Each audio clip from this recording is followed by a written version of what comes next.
Praise the Lord. प्रभु का धन्यवाद करते हैं और assembly of believers church Bhopal live Sunday service में आपका स्वागत करते हैं, वेलकम करते हैं। और इससे पहले कि हम आराधना में जाएं, दुआ में जाएं, आपको एक बात बताना मांगते हैं, एक आयत आपके साथ शेयर करना मांगते हैं जो मिलेगा यशाया की पुस्तक 58 अध्याय और उसके 13 और 14 पद में कुछ यूं लिखा है, यदि तू विश्राम दिन को अशुद्ध ना करे अर्थात मेरे उस पवित्र दिन में अपनी इच्छा पूरी ना करने का यत्न करे और विश्राम दिन को आनंद का दिन और यहोवा का पवित्र किया हुआ दिन समझकर माने, यदि तू उसका सम्मान करके उस दिन अपने मार्ग पर ना चले, अपनी इच्छा पूरी ना करे और अपनी ही बात ना बोले, तो तू यहोवा के कारण सुखी होगा और मैं तुझे देश के ऊंचे स्थानों पर चलने दूंगा। मैं तेरे मूल पुरुष याकूब के भाग की उपज में से तुझे खिलाऊंगा, क्योंकि यहोवा ही के मुख से ये वचन निकला है। आपको बताना मांगते हैं आज कुछ खुदावन के मुख से निकला है। कोई वचन खुदावन आपसे और हमसे बातें करना मांगता है, पर एक बात खुदावन चाहता है हमारी जिंदगी में, एक उसकी इच्छा रही है खुदावन की। हमें जब खुदावन ने बनाया था अदन की वाटिका में, जब इंसानों को तैयार किया था खुदावन ने, जब मिट्टी से लेके आदम को रचा था, आपको बताना मांगते हैं उसने ये वाला काम किया था कि पवित्र दिन 6 दिन जब उसने काम किया तो 7वें दिन पवित्र दिन विश्राम का दिन ठहराया और कहने लगा इसमें तू मेरी आराधना करना। खुदावन ये नहीं चाहता कि हम मनोरंजन करें, हम बाकी सब एंटरटेनमेंट की चीजों में अपना दिल लगाएं, पर खुदावन चाहता है कि हम उसी में आनंदित हो, हम उसी में उसके पवित्र दिन को स्मरण करके आनंदित हो। हालेलुया। इसलिए कहने लगा कि अगर तू मेरे पवित्र दिन को उसका सम्मान करे और उसे पवित्र दिन समझकर माने, तो खुदावन कहने लगा कि मैं याकूब के उपज में से, याकूब के भाग में से तुझे दूंगा। हालेलुया। तुझे मैं खिलाऊंगा, तुझे मैं चलाऊंगा और खुदावन सुखी रखेगा। हालेलुया। आइए दुआ करें और आराधना शुरू करें। मैं विश्वास करता हूँ ये संडे, ये आज का दिन आसमान का खुदा हमारे लिए बहुत बरकत रखा है।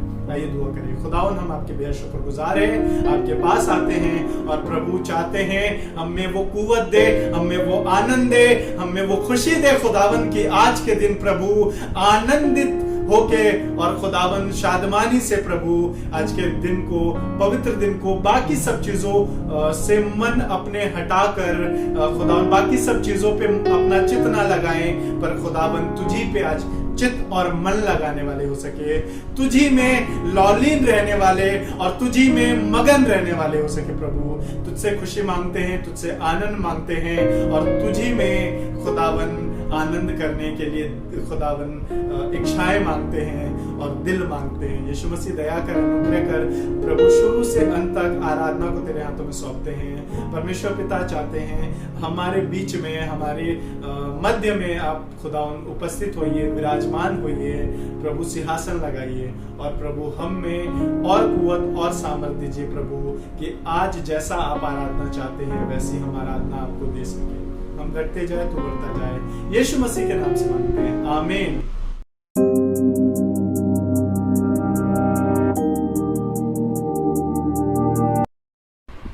Praise the Lord. परमेश्वर का धन्यवाद देंगे कि परमेश्वर ने आज हमें ये फिर से मौका दिया कि हम लाइव संडे सर्विस कर सके और परमेश्वर की आराधना और स्तुति कर सके एक साथ मिलके। वचन संहिता 147 उसका 12वां वचन कुछ इस प्रकार से कहता है, हे यरूशलेम यहोवा की प्रशंसा कर, हे सियोन अपने परमेश्वर की स्तुति कर। आइए हम स्तुति और आराधना करें और ये हमारे लिए बहुत खुशी की बात है कि आज हमारे साथ assembly of believers church Dhanbad के पासवान पास्टर राकेश चंद हमारे साथ मिलकर आराधना करने वाले हैं। हमें परमेश्वर के कलाम से बरकत देने वाले हैं। ये हमारे लिए बहुत खुशी की बात है। आइए हम उन्हें वेलकम करते हैं और उनका स्वागत करते हैं और हम उनके साथ में मिलकर आराधना करते हैं। आइए हम आराधना में जाएंगे।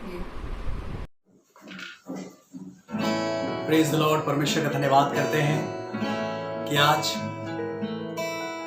मैं pastor Rakesh Chand assembly of believer church Dhanbad से आज आपके साथ इबादत कर रहा हूँ। मुझे इस बात की बहुत खुशी है कि मैं assembly of believer church Bhopal की कलीसिया के साथ, आपके परिवार के साथ इस इबादत में शामिल हूँ। और मैं विश्वास करता हूँ कि आज भोपाल की कलीसिया को और पास्टर मानव और उनकी पत्नी नीलम को परमेश्वर बरकत देने पर है और उनके द्वारा आप भी बरकत पाएंगे। मुझे अच्छा लगा कि उन्होंने मुझे मौका दिया कि मैं भोपाल के लोगों के साथ इबादत कर सकूं। आइए हम इबादत करें। Thank you Lord. धन्यवाद यीशु, धन्यवाद यीशु।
द्वारा, अपने वचन के द्वारा हमसे बातें कर। प्रभु यीशु मसीह नासरी के नाम से मांगते हैं, आमीन। Praise the Lord. मैं परमेश्वर का धन्यवाद करता हूं कि आज मुझे इस बात की बेहद खुशी है कि मैं आज भोपाल की कलीसिया के साथ इबादत कर रहा हूं और मुझे बहुत अच्छा लग रहा है कि मैं इस चैनल के माध्यम से जो बरकत देने के लिए हमारे मध्य में रखी गई है, मैं आपको बरकत दूंगा। हमारे साथ में हमारे चर्च के वर्शिप लीडर भाई हर्ष इबादत कर रहे थे, बिल्कुल मेरे सामने बैठा। मैं चाहूँगा वहाँ ना बैठकर आप मेरे बगल में आ जाएं ताकि हम साथ में परमेश्वर के कलाम को ना सिर्फ बांटें पर सुने भी।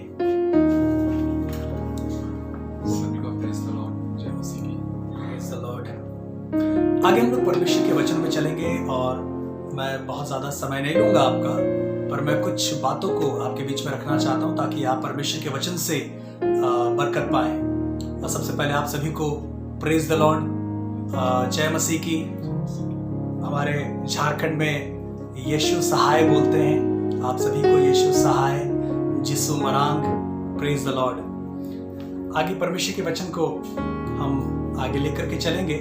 अभी हम एक गीत गा रहे थे, हो मुलाकात यीशु से।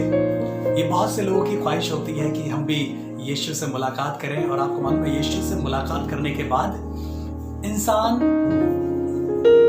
इंसान तो होता है पर वो पहले की तरह नहीं होता, पर उसके अंदर एक बदलाव आता है, और वो बदलाव यीशु से मुलाकात करने के बाद वो बदलाव आता। मैं बताना चाहता हूं कि जब पौलुस, जो बहुत विरोध में था परमेश्वर के प्रति या परमेश्वर के लोगों के प्रति, उसके मन में बहुत ज़्यादा गुस्सा था उन लोगों के लिए जो परमेश्वर का नाम लेते थे, इबादत करते थे, चर्च में जाते थे और प्रभु का वचन सुनते थे। और बाइबल उसके बारे में अच्छा नहीं बताती है। पौलुस जो पहले शाऊल कहलाता था, वो परमेश्वर के लोगों को मारता पीटता था, उनको बंदी गृह में ले जाकर के बंदवाई में ले जाकर डाल देता था। तभी एक दिन बाइबल बताती है दमिश्क के मार्ग में, जब आप प्रेरितों के काम 9वां अध्याय पढ़ेंगे तो उसमें पौलुस के जीवन के बदलाव के विषय में लिखा हुआ है कि जब वो जा रहा था, उसने एक आवाज़ सुनी, अचानक से वो अंधा हो गया, जमीन पर गिर पड़ा। उसने आवाज़ सुनी कि हे शाऊल तू मुझे क्यों सताता है। तभी उसने कहा कि हे प्रभु तू कौन है। तो आवाज़ आई, मैं यीशु हूँ जिसे तू सताता है। तभी लिखा हुआ है कि वो अंधा हो गया, कुछ देख नहीं पाता था, और उसके बाद परमेश्वर का दास गया उसके लिए दुआ करने के लिए, उसके सर पे हाथ रखे और लिखा उसके आंखों से छिलके से गिरे और वो देखने लगा। आपको पता है बदलाव तो उसी समय हो गया था जिस समय यीशु से उसकी मुलाकात हुई थी उस दमिश्क के मार्ग में। कई बार हो सकता है आप सफ़र में हो, आप अपनी ज़िंदगी के इस सफ़र में ना जाने किस मोड़ पर हैं, पर जिस दिन वो चाह लेगा वो आपकी ज़िंदगी को बदल देगा। और यीशु मसीह का पहला प्रचार भी यही था, मन फिराओ क्योंकि स्वर्ग का राज्य निकट है। और उससे पहले ये बात यूहन्ना ने कही थी कि मन फिराओ क्योंकि स्वर्ग का राज्य निकट है। मैं उसी यूहन्ना की बात कर रहा हूँ जिसने यीशु मसीह को बपतिस्मा दिया था। आज हम कुछ बदलाव के विषय में बात करेंगे। कपड़े बदल लेना बड़ा आसान है, हेयर स्टाइल चेंज कर लेना वो भी बहुत आसान है, चीजों में घर में बदलाव करना ये सब बड़ा आसान लगता है। गाड़ी पुरानी हो गई है, गाड़ी बदल ली है, शर्ट या हमारी जो बहुत सारी चीजें होती हैं उनको हम कई बार चेंज कर, अपना फोन हम चेंज करते रहते हैं, फोन का कवर चेंज करते रहते हैं, उस पे अपने पिक्चर्स पे, अपने डीपी पे प्रोफाइल पिक्चर चेंज करते रहते हैं, कई सारी चीजों में बदलाव करते हैं। पर क्या आपको मालूम है वो किस बात से खुश होता है? हम अपनी जिंदगी में खुद के अंदर बदलाव ला सके। मैं आज बात कर रहा हूँ चेंज योर थॉट्स, अपने विचार को या अपने मन को बदलना। मैं चाहता हूँ भाई हर्ष से मैं कहूँगा, हर्ष भाई निकालेंगे रोमियो की पत्री 12 अध्याय और उसके दूसरे पद को मेरे लिए निकाल करके पढ़ेंगे। गौर से सुनेगा और बुलंद आवाज में भाई पढ़ेंगे। 12 अध्याय का दूसरा पद, रोमियो जी। इस संसार के सदस्य ना बनो, परंतु तुम्हारे मन के नए चाल चलन भी बदल जाता बाइबल है। बताती है कि संसार के जैसे मत बनो, संसार के सदृश मत बनो, पर तुम्हारे मन के नए हो जाने से तुम्हारा चाल चलन भी बदलता जाए। इसका मतलब परमेश्वर बदलाव पसंद करता है। परमेश्वर चाहता है कि आपकी जिंदगी में जो उसके प्रेम के निमित्त खींच करके उसके पास आए हैं, या जो लोग आज मेरे इस बातों को सुन रहे हैं, बदलाव जरूरी है। अपने मानसिकता को बदलना जरूरी है, अपनी बातों को बदलना जरूरी है। ऐसा नहीं है कि जैसा आप प्रभु यीशु मसीह को ग्रहण करने से पहले आप बहुत सारी चीजों में समय बिताते थे, आपके मुंह से गंदी गालियां निकलती थी, या आपका जीवन अच्छा नहीं था, आपके परिवार में सब कुछ अच्छा नहीं था, आपका उठना बैठना अच्छा नहीं था, आपका व्यवहार अच्छा नहीं था, आपका लोगों से बर्ताव अच्छा नहीं था। बदलाव करने की जरूरत है। और बहुत से बार, कई बार हम प्रभु यीशु मसीह के पास आ तो जाते हैं, कई बार हम उसको ग्रहण भी कर लेते हैं, बपतिस्मा भी ले लेते हैं, होली कम्युनियन में शामिल भी हो जाते हैं, लेकिन अभी भी कुछ बदलाव बाकी है, क्योंकि उन बदलाव के ना होने से हमारी जिंदगी कई बार फिर से उसी गड्ढे में, फिर से उसी बंधन में, जिस बंधन से यीशु मसीह ने हमको निकाला, फिर से उसी बंधन में जाने लगते हैं। बदलाव बहुत जरूरी है। अगर आप चर्च में जाते हैं, अगर आप प्रार्थना करते हैं, आप बाइबल भी पढ़ते हैं, पर आपके जीवन में बदलाव नहीं है, तो आपका प्रार्थना करना, बाइबल पढ़ना या चर्च में जाना व्यर्थ हो जाता है। इफिसियों की पत्री 4 अध्याय उसके 22 पद से पढ़ेंगे। इफिसियों की पत्री 22वां अध्याय, 4 अध्याय का 22 पद। इफिसियों की पत्री 4 अध्याय उसका 22वें पद से लेकर के 32वें पद तक पढ़ते जाएंगे जी।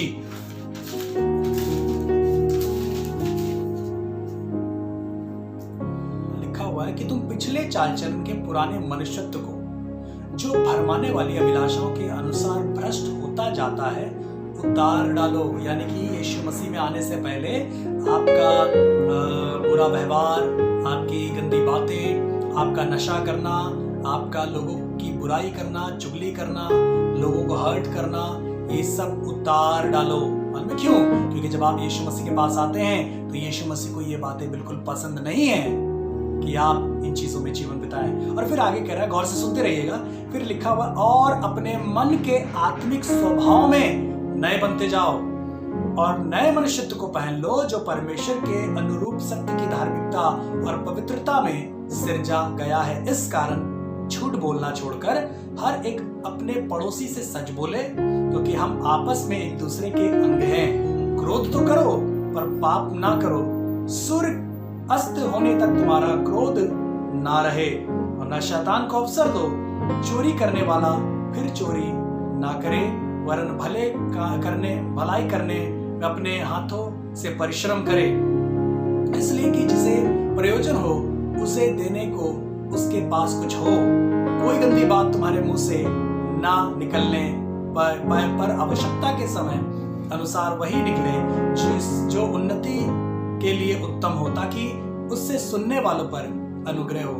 परमेश्वर के पवित्र आत्मा को शोकित मत करो, जिससे तुम पर छुटकारे के दिन के लिए छाप दी गई है। सब प्रकार की कड़वाहट और प्रकोप और क्रोध, कलह और निंदा, सब बैर भाव समेत तुम से दूर की जाए। एक दूसरे पर कृपालु और करुणामय हो, और जैसे परमेश्वर ने मसीह में तुम्हारे अपराध क्षमा किए, वैसे ही तुम भी एक दूसरे के अपराध क्षमा करो। आपको पता है ये कब होता है? जब आपके जीवन में बदलाव आता है। क्या आप कभी अपने आप को चेक करते हैं? बाइबल बताती है यदि हम अपने आप को जांचते तो दंड ना पाते। क्या आप अपने आप को जांचते हैं? हम दूसरों को बहुत जल्दी परखते हैं, दूसरों को बहुत जल्दी जांचते हैं कि इसके अंदर बदलाव नहीं आया, ये बहुत दिन से चर्च जा रहा है। देखिएगा कई बार जब आप अपने परिवार में आप अकेले चर्च में जाते हैं, अकेले प्रार्थना करते हैं, तो आपको जब आप चर्च से घर आते हैं तो हो सकता है बहुतों के घर में ये बोला जाता होगा, अभी भी चर्च से आए, तुम चर्च में क्या ये सीखने जाते हो? क्या तुम चर्च में ऐसी बातें सीखते हो? क्या तुम चर्च में ऐसा काम सीखते हो? बहुत से लोग तत्पर रहते हैं कि अब आपको जज करें, आपको देखें, आपको पढ़ें, क्योंकि लोग ये जानते हैं चर्च में जाने से बदलाव आता है, प्रार्थना करने से बदलाव आता है, पर अगर बदलाव नहीं आएगा तुम दूसरों के लिए ठोकर का कारण बनेंगे। परमेश्वर की महिमा के लिए परमेश्वर की महिमा के लिए जो सिरजे गए हैं, परमेश्वर की महिमा के लिए फिर हम मसीह को अपने जीवन के द्वारा अपमानित करते हैं, क्योंकि लोग हमारे ही द्वारा उस महान और जीवते परमेश्वर की ओर दृष्टि करते हैं। अगर आपके अंदर बदलाव होगा तो लोग उस परमेश्वर की महिमा करेंगे। आपकी बातें बदलेंगी तो लोग उस परमेश्वर की महिमा करेंगे। आपकी चीजें बदलेगी, आपका मन बदलेगा, आपका चाल चलन बदलेगा, तो लोग आपको देखकर उस महान और जीवते परमेश्वर की महिमा करेंगे। रोमियो 1:28 पढ़ो।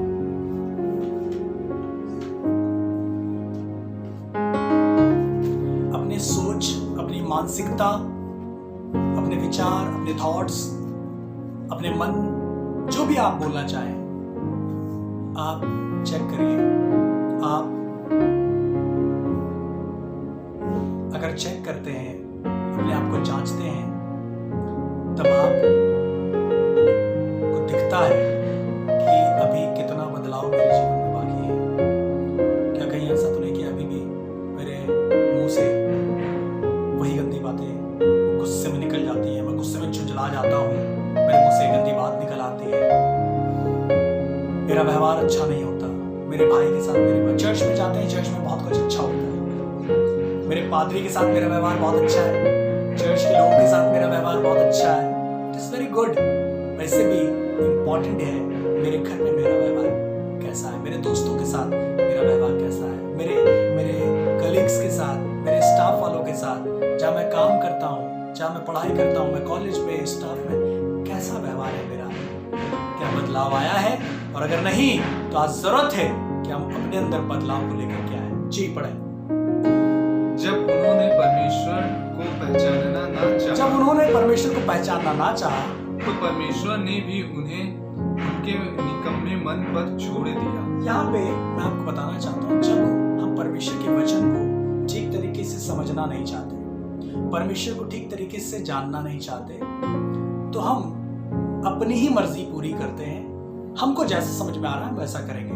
पादरी साहब क्या करें हमें नहीं मालूम, चर्च के लोग क्या कह रहे हैं हमें नहीं मालूम, मम्मी पापा क्या करें हमें नहीं मालूम, हमें जैसा समझ में आएगा वैसा करेंगे। और इसलिए परमेश्वर के वचन लिखा हुआ है, जिन्होंने परमेश्वर को पहचानना ना चाहा, परमेश्वर ने भी उनके निकम्मे चाल चलन पर उनको छोड़ दिया।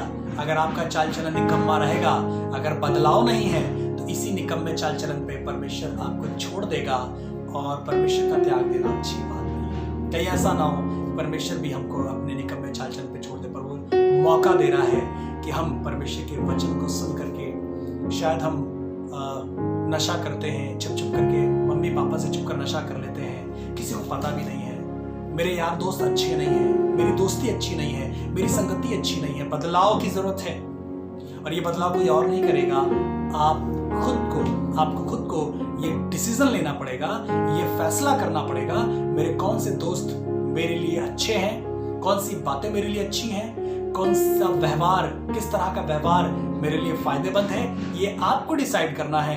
आज आपको चुनाव करना है, ताकि आपके अंदर वो बदलाव आए, जिस बदलाव को देखकर परमेश्वर पसंद करता है। मत्ती रचित सुसमाचार 4 अध्याय उसके 17 पद को पढ़ेंगे। मत्ती रचित सुसमाचार 4 अध्याय उसके 17 पद को मैं आपके सामने पढ़ने जा रहा हूँ, गौर से सुनिएगा। उस समय से यीशु ने प्रचार करना शुरू किया, मन फिराओ क्योंकि स्वर्ग का राज्य निकट है। मैं ये बात आपको आखिरी में इसलिए पढ़वा रहा हूं क्योंकि जरूरी है कि हम ना सिर्फ अपनी मानसिकता को अपने हिसाब से बदलें, पर ये जाने कि यीशु मसीह क्यों चाहता था कि हम अपने अंदर बदलाव लाएं। अगर आप अपने आप को नहीं बदलेंगे, अपने अंदर सही पासवर्ड, जिस तरह आप मोबाइल में पासवर्ड लगाते हैं ना, अगर गलत पासवर्ड लगेगा तो मोबाइल का स्क्रीन लॉक रहेगा, ये खुलेगा नहीं। जब गलत पासवर्ड से मोबाइल नहीं खुलता है, तो गलत चाल चलन से और गलत व्यवहार से परमेश्वर के वो स्वर्ग का दरवाजा आपके लिए नहीं खुलेगा। अगर आप चाहते हैं कि वो राज्य आपके लिए खोला जाए, क्योंकि कुछ लोग थे, आपको याद है कहानी, 10 कुंवारियां थी, 5 मूर्ख और 5 बुद्धिमान थी। लिखा हुआ है जो तैयार थी उन दूल्हे के साथ चली गई। मैं पूरी कहानी नहीं बता रहा हूं, पर संक्षिप्त में आपको बता रहा हूं। 5 जो बुद्धिमान थी दूल्हे के साथ चली गई, और 5 जो मूर्ख थी, लिखा हुआ उनके लिए दरवाजा बंद कर दिया गया। कारण मालूम क्या था? तैयारी नहीं थी, बदलाव नहीं था। अगर आपके अंदर बदलाव नहीं है तो आपके लिए भी दरवाजा बंद कर दिया जाएगा। और दरवाजा खोलने का पासवर्ड सिर्फ एक है, पासवर्ड है वर्ड ऑफ गॉड, परमेश्वर का वचन। और अगर आप परमेश्वर के वचन के हिसाब से जीवन नहीं जी रहे हैं, आप सिर्फ रेगुलर चर्च जाते हैं, सिर्फ अटेंडेंस लगाने के लिए कि आप पादरी साहब को दिख रहा है कि हम चर्च जाते हैं, हम प्रार्थना भी बहुत अच्छी कर लेते हैं, हम गिटार बजा करके गाना भी गा लेते हैं, मेरा व्यवहार भी बहुत अच्छा है, पर अगर बदलाव नहीं है तो वो दरवाजा आप खोल नहीं पाएंगे। अगर आप चाहते हैं कि दूल्हा आपके लिए वो दरवाजा खोल दे, तो आपको परमेश्वर के वचन का एक सही पासवर्ड अपने अंदर लागू करना पड़ेगा। और वो सही पासवर्ड कुछ और नहीं, परमेश्वर का वचन है। परमेश्वर के वचन को पढ़िए, और परमेश्वर के वचन में सामर्थ है कि वो आपको बदले और बदल करके एक अच्छा इंसान बनाए, एक अच्छा सेवक बनाए। अगर आप परिवार की जिम्मेदारी उठाते हैं तो आपको एक अच्छा प्रबंधक घर का बनाए, और वो बदलाव परमेश्वर के वचन के द्वारा आपके जीवन में आएगा। इसलिए मैं इस बात को खत्म करने जा रहा हूं और सिर्फ ये बात बताना चाहता हूं, बदलाव बहुत जरूरी है, चेंजिंग बहुत जरूरी है। अपने थॉट्स को, अपनी बातों को, अपने व्यवहार को, अपने चाल चलन को बदलिएगा। मालूम किसके लिए? अपने प्यार करने वाले, जो आपसे प्यार करता है, उनको अच्छा लगे, इसलिए अपने आप को बदल लिया, इसलिए मत बदलिएगा। आपके मम्मी पापा को अच्छा लगेगा, आपके पादरी साहब को अच्छा लगेगा, सिर्फ इसलिए मत बदलिएगा, पर इसलिए बदलिएगा आपके खुदा को अच्छा लगेगा। आमीन। खुदा को अच्छा लगे, अपने आप को बदलिए, और जैसा वो चाहता है वैसा बनिए। परमेश्वर आपको आशीष दे। Praise the Lord, praise the Lord.